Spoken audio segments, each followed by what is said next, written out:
108টা সিঁড়ি আছে আর আমার সব পাঁচটা পাঁচটা করে দিলাম। হ্যালো এভরিওয়ান, কেমন আছো তোমরা সবাই? আমি আজকে এসেছি আমার বান্ধবীর বাড়ি। আর বান্ধবীর নাম অঙ্কিতা। আর ও থাকে কাঁথিতে। ও অনেক দিন থেকে আমাকে বলেছিল যাওয়ার কথা ওর বাড়ি, কিন্তু সময় হয়নি। আর আজকে সময় হচ্ছে, তো সেই জন্য আমি আর রিশিতা মিলে চলে গেলাম ওদের বাড়ি। অঙ্কিতা আমাদের নিয়ে গেছিলো বাঁকিপুর। ওটা একটা সমুদ্রের ধার। ওদের বাড়ি থেকে মাত্র 30 মিনিট সময় লাগে বাঁকিপুর যেতে। আমাদের ভাগ্যটা অনেক ভালো ছিল, কারণ ওই সময় ছিল জোয়ার, তাই জলটা আমরা কাছাকাছি পেয়েছি।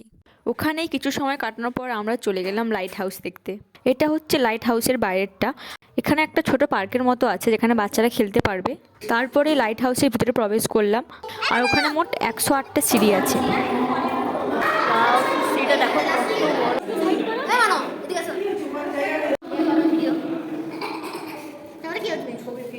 মেনলি লাইট হাউসে দেখো, এটা বাইরেটা দেখাচ্ছি। বাইরে একটা পার্কের